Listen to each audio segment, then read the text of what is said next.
عايز اسالك سؤال، كم مره قلت لابنك سيب التليفون ويعمل حاجه مفيده وقام ردد عليك بسؤال اقوى منه وقال لك طب اعمل ايه؟ في الحقيقه انت الغلطان، لانك ما حضرتلوش بديل مفيد وفي نفس الوقت مسلي. ايه هو ده بقى؟ عملنا مجموعه تعليميه كامله، ابنك كل ما يفتح البوكس ده هيقدر يعمل اكتر من 30 اكتيفيتي. البوكس ده هيعلم ابنك ازاي يلون، ده مبدئيا، وازاي يدمج، وازاي يصمم، وازاي يعمل تابلو، وازاي يجهز التابلو ده قبل ما يعمله، وازاي يفنش حاجه ويخليه يطلعها منتج نهائي.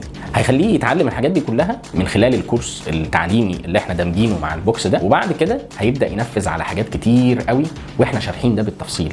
يعني من خلال جذوع الشجر اللي احنا حاطينها اصلا جوه البوكس، لان دي حاجه هتنمي عند الطفل القدره على التخيل والاستيعاب وان الحاجات ديت اصلا بتحصل ازاي.